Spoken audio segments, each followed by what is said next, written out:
اعوذ باللہ من الشیطان الرجیم بسم اللہ الرحمن الرحیم۔ یہ سورہ ملک ہے، 29واں پارہ سٹارٹنگ میں اس کو بولتے تھے تبارک الذی، یا تو سورہ ملک بھی بولتے ہیں۔ یہ سورہ کو مغرب نماز کے بعد میں پڑھنا بہت ہی اچھا کر کے حدیثوں میں آیا ہے۔ شروع کرتا ہوں اللہ کے نام سے جو بڑے مہربان نہایت رحم والے ہیں۔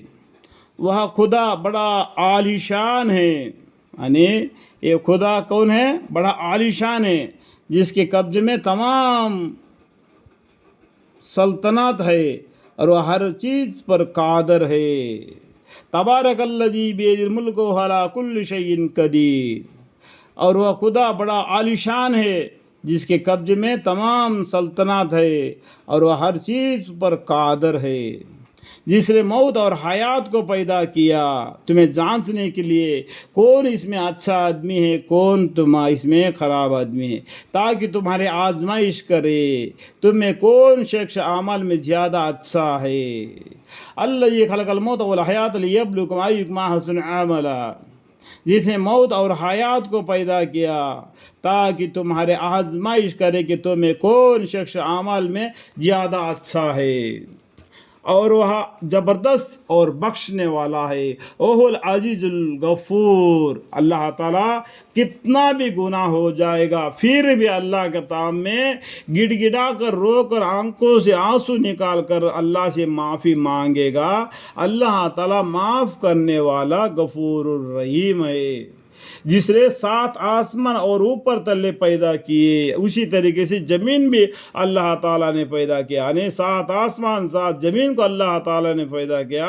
تو خدا کی اس ذات میں کوئی خلل نہ دیکھے گا۔ دیکھو آسمان کو، دیکھو کیسا بلند کر دیا، کتنا بھی دور جاؤ آسمان اور آگے جاتی رہے گی، اس میں کوئی پلر نہیں۔ اور زمین کو دیکھو اللہ تعالیٰ نے پانی پر کیسا ٹہرا کے رکھ دیا۔ یہ سائنس سے معلوم ہو جاتا ہے زمین کس کے پر ہے؟ پانی پر ہے۔ تو خدا کی اس ذات میں کوئی خلل یعنی کوئی غلطی نہیں دیکھے گا۔ تو اب کی بار پھر نگاہ ڈال کر دیکھ لے، اور بھی دیکھ لے، اور بھی ایک مرتبہ نگاہ ڈال کے دیکھ لے، اللہ تعالیٰ نے کوئی اس کے اندر غلطی کوئی رکھ دیا ہوگا؟ نہیں، بالکل اللہ تعالیٰ نے ٹھیک ٹھیک پہ بنا دیا ہے زمین آسمانوں کو اور سمندر کو۔ کہیں تجھ کو کوئی خلل نظر آتا ہے؟ یعنی بلا تعیل تو نے بہت بار دیکھا ہوگا، اس کے بار تعیل سے نگاہ کر پھر بار بار نگاہ ڈال کر دیکھ، آخرکار نگاہ ذلیل اور درمندہ ہو کر تیری طرف لوٹ آئے گا۔ اللہ کے قدرت کے بارے میں تم اگر کوئی خلل دیکھنا چاہتا ہے تو تم میں شرمندگی ہو جائے گی۔ اللہ کے قدرت میں کوئی خلل نہیں، لیکن تمہارا دماغ میں یہ بات آئے گا کہ اللہ کا کوئی خلل کو ڈھونڈنا چاہتا ہے۔ اللہم اغفر لی۔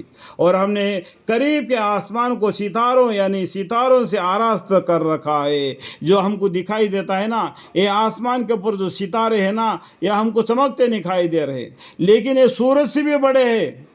بہت دور ہونے کی وجہ سے اتنا تھوڑا سا جیسا چمکتے ہیں ستاروں کے جیسا، اللہ تعالیٰ نے اس کو بڑے بڑے ستاروں کو ایسا آراست کر دیا، اور ہم نے ان ستاروں کو شیطانوں کو مارنے کا ذریعہ بھی بنا دیا۔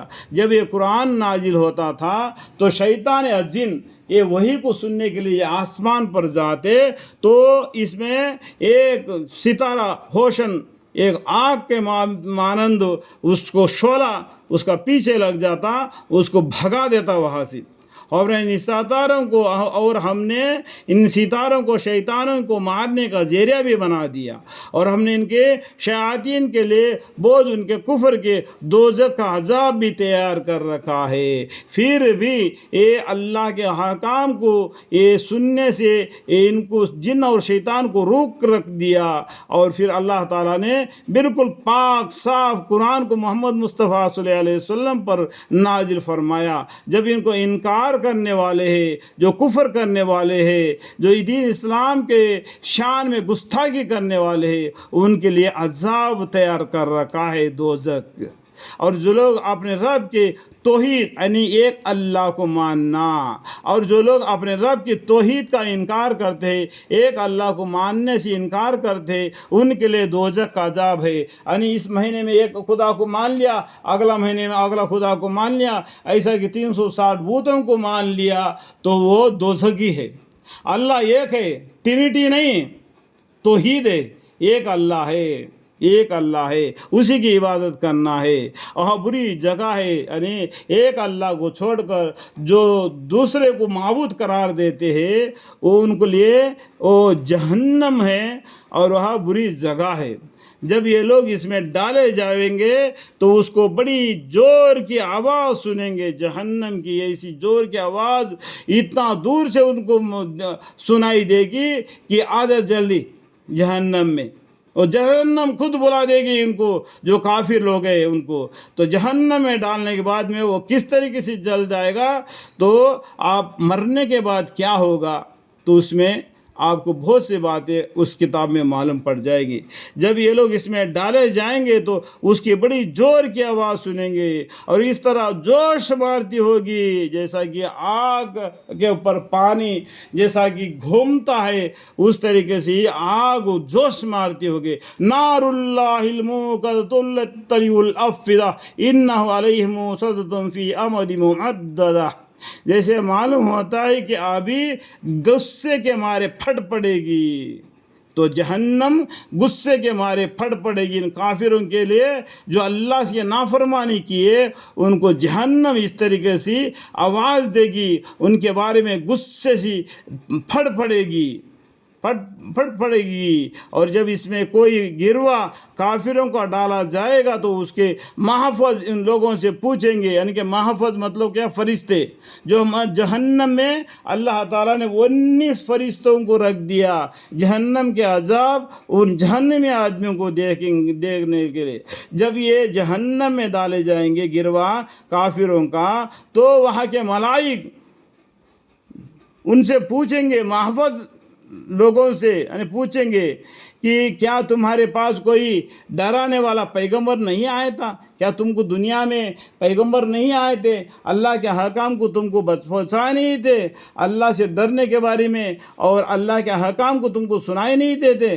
لیکن تم نے نافرمانی کرنے کی وجہ سے جہنم میں آ پڑا۔ وہ کافر بطور اعتراض کے کہیں گے کہ واقعہ ہمارے پاس ڈرانے والا پیغمبر آیا تھا، واقعہ دنیا میں پیغمبر آئے تھے، ہم کو ڈرائے تھے، لیکن ہم نے ان کو ہنسی اڑا دیا، کس کو ساحر کہا، کس کو جادوگر کہا، کس کو بے دھڑک مار ڈالا۔ کیوں؟ ان لوگوں نے اپنے مذہب پر اکڑے ہوئے تھے، سو یہ ہماری شامت تھی کہ ہم نے اس کو جھٹلایا، ان کے ہماری شرمندگی تھی، شامت تھی کہ یہ ہماری کمیونٹی، تو ہم لوگوں نے ان کو جھٹلایا، اور جھٹلانے کی وجہ سے آج جہنم میں جانا پڑا۔ اور کہا دیا جائے گا کہ اللہ نے قبیل احکام و کتاب کچھ نازل نہیں کیا، یعنی اللہ تعالیٰ نے کتابوں کو بھی نازل فرما دیا تھا تاکہ اس کو تمہیں مطلب اللہ کے احکام نازل ہو، معلوم پڑے، اور تم بڑی غلطی میں پڑے، یعنی یہ قرآن کو بھی نہیں پڑھا، پیغمبر بات کو بھی نہیں مانا، اپنے من مانی سے کیا کیا بوتے بناتے ہیں، کیا کیا عبادت کرتے ہیں، اللہ بہتر جانے، اللہ مغفر لی۔